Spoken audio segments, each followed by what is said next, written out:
ओम स्थापकाय च धर्मस्य सर्वधर्मस्वरूपिणे अवतारवरिष्ठाय रामकृष्णाय ते नमः। जननीं शारदां देवीं रामकृष्णं जगद्गुरुं पादपद्मे तयोश्रित्वा प्रणमामि मुहुर्मुहुः। नमः श्रीयतिराजाय विवेकानन्दसूरये सच्चित्सुखस्वरूपाय स्वामिने तापहारिणे वाग्देवी च विद्महे विरंचि पत्नी च धीमहि तन्नो सरस्वती प्रचोदयात्। ओम गुरुर्ब्रह्मा गुरुर्विष्णुः गुरुदेवो महेश्वरः गुरु साक्षात् परं ब्रह्म तस्मै श्री गुरवे नमः।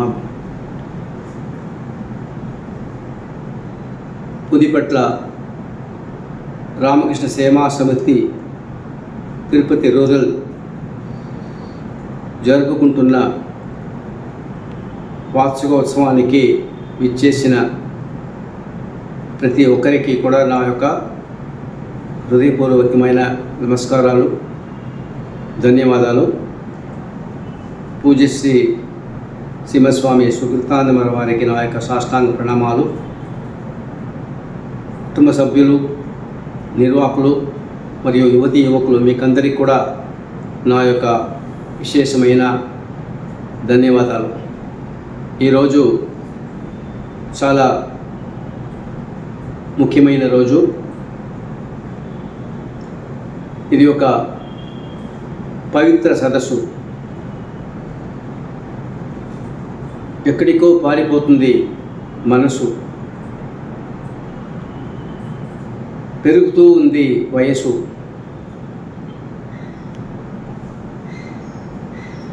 నిరంతరం మనం చేయాలి తపస్సు. ఈనాడు పుదిపట్ల రామకృష్ణ సేవా సమితి 70 సంవత్సరాల సేవా కార్యక్రమం పూర్తి చేసి 71వ సంవత్సరంలో అడుగుపెట్టే విశేషమైన దినం. కృతజ్ఞతలు. చాలా సంతోషమైన అద్భుతమైన ఈనాడు మనమందరం ఈ కార్యక్రమానికి పాల్గొనే ఆ యొక్క అవకాశం మనకందరికీ దొరికింది. యువతి యువకులు మిమ్మల్ని చూస్తే చాలా ఉత్సాహము మరియు సంతోషం కలుగుతుంది.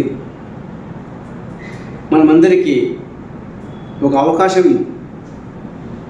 కలిగిందంటే ఆ అవకాశం అది అవకాశం మాత్రమే కాదు, పెద్ద భాగ్యము. ఈ మానవ జన్మగా జన్మమెత్తడం అనేది ఒక భాగ్యం. అంటే ఈ భారతదేశంలో జన్మమెత్తేది అనేది పెద్ద భాగ్యం. భారతదేశం అంటేనే యావత్ ప్రపంచానికి దారి చూపించిన ఆధ్యాత్మిక మరియు ఈ జీవిత ఉద్దేశాన్ని గుర్తు చేసే ఆ యొక్క విషయమే అందరికీ ఎప్పుడూ గుర్తుకు వస్తూ ఉంటాయి. ఎవరంతా భారతదేశంలో ఉన్నారో వాళ్ళందరూ భారతీయులు కాదు. ఎవరిలో భారతదేశం ఉందో వాళ్ళే నిజమైన భారతీయులు. ఎందుకంటే మన భారతదేశం యావత్ ప్రపంచానికి చాటి చెప్పడం మాత్రమే కాదు, గురువుగా సందేశాలు అందించింది మాత్రమే కాదు, జీవిత ఉద్దేశాన్ని పదే పదే గుర్తు చేస్తూ అందరినీ ఆ ముక్తి, ఆ దివ్యత్వం అనే ఆ అనుభూతిలోకి తీసుకెళ్ళే దాన్ని చూపిస్తూ ఉంది. తిరుపతి అంటే వెంకటేశ్వర స్వామి గుర్తుకొస్తున్నారు. ఆ విధంగా యువతీ యువకులు అంటే మనకు స్వామి వివేకానందనే గుర్తుకు రావాలి. Youths are not useless. They are used less అని అంటారు. యువతి యువకులు పనికిరాని వాళ్ళు కాదు. వాళ్ళని సరిగా ఉపయోగపరచుకోకుండా వాళ్ళ యొక్క శక్తి బుద్ధిని, వాళ్ళ దగ్గర ఉన్న యావత్ గొప్ప దివ్య శక్తిని సరైన దారిలో ఉపయోగపరచకుండా మనము అలాగనే వదిలేస్తుంటే వాళ్ళంతా గుర్తుపెట్టుకోవాలి, సాధించేకే మనం పుట్టాం. My dear youths, I am very happy to participate in this function. మీకనే ఒక గమ్యం ఉంది, మీకనే ఒక గురి ఉంది, మీకనే ఒక లక్ష్యం ఉంది, మీకనే ఒక ఆదర్శం ఉంది, మీకనే ఒక పర్పస్ ఉంది. జీవితంలో మీరు సాధించాలంటే, దేనైనా మనం సాధించాలంటే, ఏదైనా అద్భుతంగా చేసి చూపించాలంటే మీ మీద మీకు నమ్మకం ఉండాలి, ఆత్మవిశ్వాసం,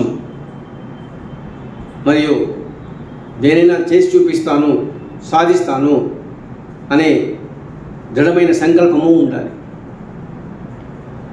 మీలో ఉన్న ఆ యొక్క గొప్ప దివ్యత్వాన్ని బయటికి తీసుకురావడమే ఈ జీవిత యొక్క ఉద్దేశం. స్వామి వివేకానంద వారు యువకుల్ని ఎందుకు చాలా ప్రేమించారంటే, యువకులు అనుకున్నది సాధిస్తారు. యువకులు వాళ్ళు ఏది సంకల్పం చేసుకుంటారో దాన్ని పూర్తి చేసి, సాధన చేసి అద్భుతమైన మార్పుని తీసుకొస్తే శక్తి వాళ్ళలో ఉంది. ఈ యువతీ యువకులు అనుకున్నది సాధించే శక్తి మీలో ఉంది అని మీరు ఎప్పుడు ఆ శక్తి గురించి, ఆ దివ్యత్వం గురించి ఆలోచిస్తూ ఉంటారో, పదే పదే దాన్నే తలుస్తూ ఉంటారో, మీరు అనుకున్నది సాధించవచ్చు. మీకు చాటి చెప్పేకో, దారి చూపించేకో, మార్పు తెచ్చేకో, మీలో మార్పు తెచ్చేకో వేరే వాళ్ళని మీరు నమ్మి ఉంటే మీ సమయము మరి మీ యొక్క శక్తి విరయమవుతుంది. మిమ్మల్ని మీరే నమ్ముకోవాలి, స్వాభిమానం ఉండాలి, అనుకున్నది సాధిస్తాననే దృఢ సంకల్పం చేసుకోవాలి. మీరు అనుకునేది సాధించే శక్తి మీలో ఉందంటే మీరు ఇంతవరకు ఏం సాధించినారు? ఇంతవరకు మీరు అనుకున్నది సాధించినారా? లేదు ఇంక మీదట మీరు అనుకున్నది సాధిస్తారా?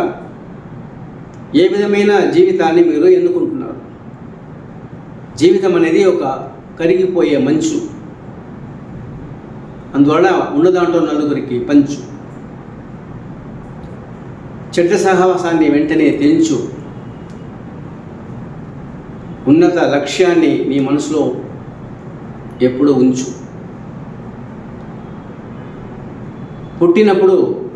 పుట్టిన వెంటనే అయ్యేది లాలింపు, చచ్చిన తర్వాత మనకు అయ్యేది ఊరేగింపు.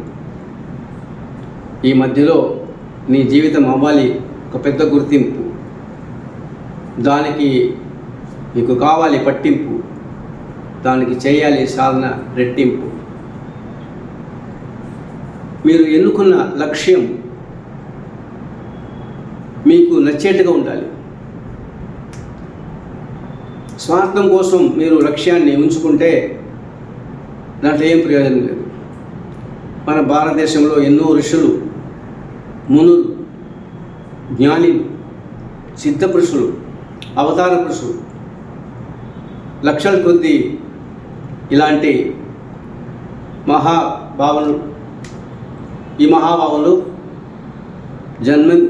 ఈ యొక్క భారతదేశంలో జన్మమెత్తి యావత్ దేశానికి వాళ్ళ యొక్క జీవితాన్ని త్యాగం చేశారు. మీకని ఒక ఐడియల్ని మీరు పెట్టుకోవాలంటే మీరు ఎన్నుకోవాలి. ఎందుకంటే ఈత తెలియని చేప లేదు, పాడ తెలియని కోయిల లేదు, ఆడ తెలియని నెమలి లేదు.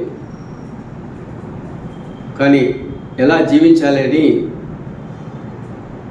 తెలియకుండానే మనుషులు ఉన్నారు.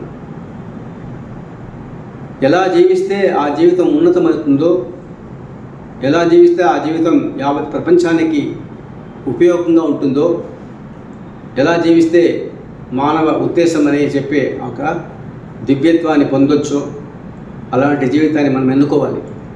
మీకని బాధ్యత ఉంది. మిమ్మల్ని మీరు చూసుకోవాలి, మీ ఆరోగ్యం చూసుకోవాలి, మీ యొక్క నడతని చూసుకోవాలి, మీ యొక్క శీలాన్ని చూసుకోవాలి, మీ కుటుంబ మరియు స్నేహితుల్ని చూసుకోవాలి. మన దేశంలో 55% యంగ్స్టర్స్ ఉన్నారని మనం గొప్పగా చెప్పుకుంటున్నాం. కానీ ప్రతి ఒక్కరూ ఇది నా దేశం, నా దేశం యొక్క కీర్తిని నేను యావత్ ప్రపంచంలో తీసుకువెళ్ళి నా దేశానికి మరి గౌరవం తీసుకొస్తానని ఆ విధమైన సంకల్పం మీరు చేసుకోవాలి. మన దేశాన్ని మనమే ప్రేమించాలి, మన దేశాన్ని మనమే ముందుకు తీసుకెళ్ళాలి. యువకులైన మీరు మీ యొక్క కాలేజ్, మీ యొక్క డిగ్రీస్, మీ యొక్క గ్రాడ్యుయేషన్ ఇదంతా ఒక పక్క ఉన్న దేశం కోసం, ఇతరుల కోసం మనము త్యాగం చేసి మన యొక్క జీవితాన్ని పవిత్రంగా చేసుకోవాలి. ఈ జీవితం ఖాళీ ఏదో నేను పుట్టాను, పెరిగాను, నేను చచ్చిపోయాను అని చెప్పే కోసం కాదు, ఒక గుర్తింపు ఉండాలి.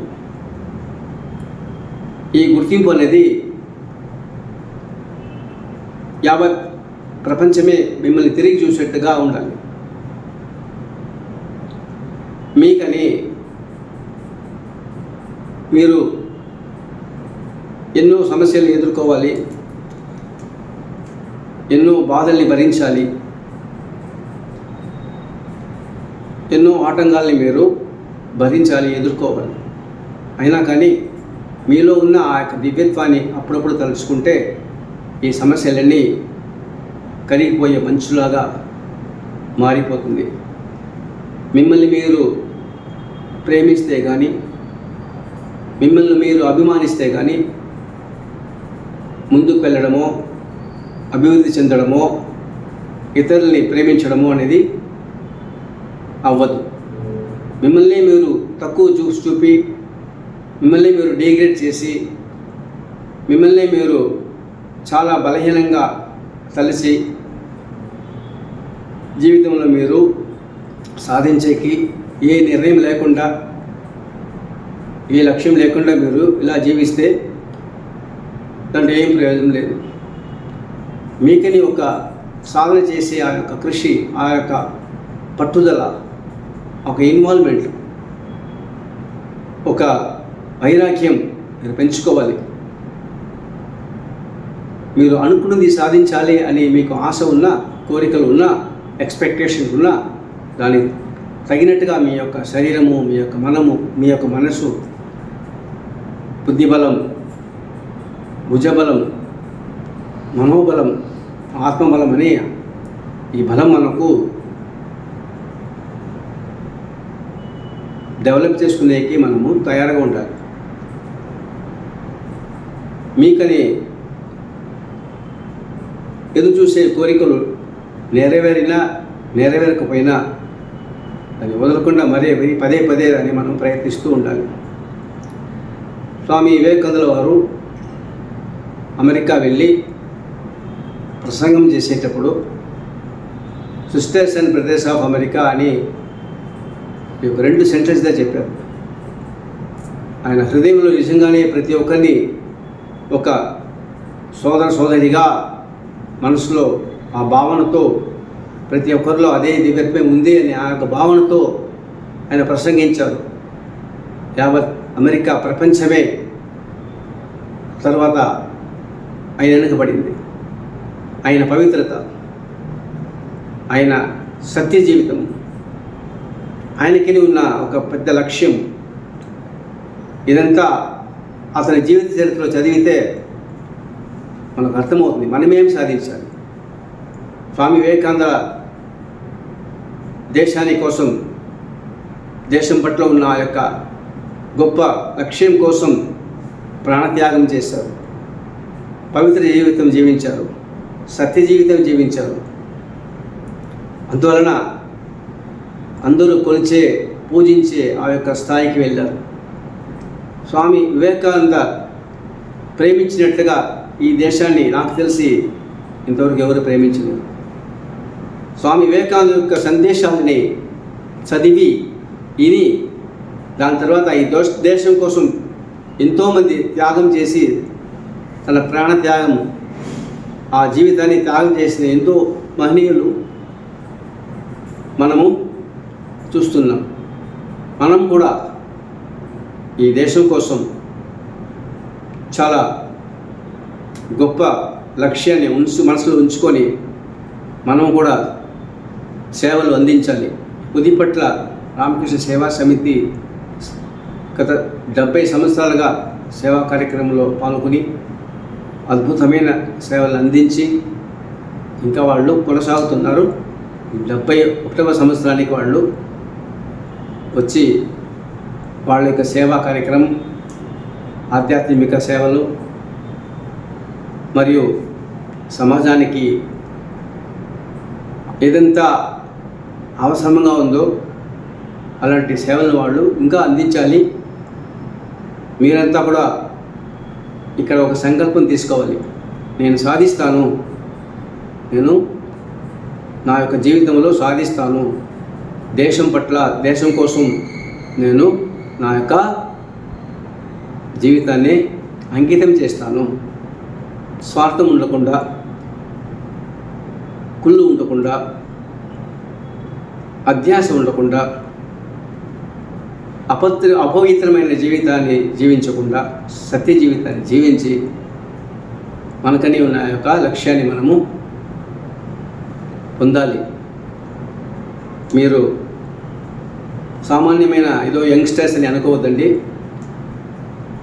మీరు దాగి ఉన్న గొప్ప శక్తిని మీరు ఒక్కసారి కలుసుకున్నారంటే దేనైనా సాధించవచ్చు, ఈ ప్రపంచాన్నే మార్చివేయచ్చు.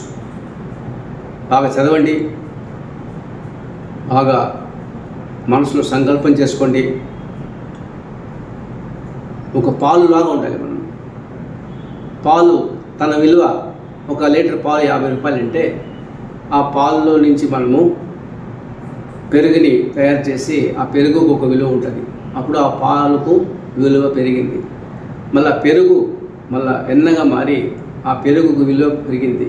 మళ్ళీ ఆ వెన్న మళ్ళీ నెయ్యిగా మారి ఆ వెన్నకు విలువ పెరిగింది, నెయ్యికి విలువ పెరిగింది. అలా మనం కూడా మన జీవితానికి మన విలువ పెరిగి మనము ఆ విలువని మనము ఇంకా పెంచుకుంటూ ఇంకా మనం డెవలప్ చేసుకుంటూ వెళ్ళాలి.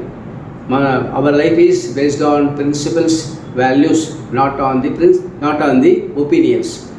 Our life is based on principles and values, not on the opinions. మంచి వాల్యూ మీద కట్టబడింది మన యొక్క జీవితం, మంచి క్యారెక్టర్ మీద కట్టబడింది మన యొక్క జీవితం.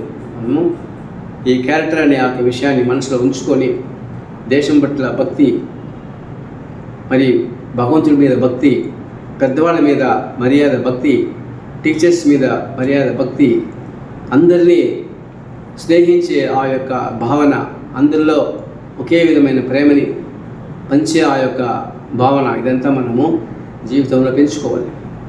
మరి మన యొక్క జీవిత లక్ష్యాన్ని మనం పొందాలి అని చెప్పి ఈ యొక్క అవకాశాన్ని నాకు ఇచ్చిన ఈ కార్యక్రమంలో కొన్ని నాకు తెలిసిన మంచి విషయాలు చెప్పే ఈ యొక్క అవకాశం ఇచ్చిన ఈ పుదిపట్ల సేవా సమితి సభ్యులకు, నిర్వాహకులకు మరియు ప్రతి ఒక్కరికి కూడా నా యొక్క హృదయపూర్వకమైన కృతజ్ఞతలు మరియు ఆశీస్సులు చెప్పి ఇంకా సెలవు. ఓం శాంతి శాంతి శాంతి.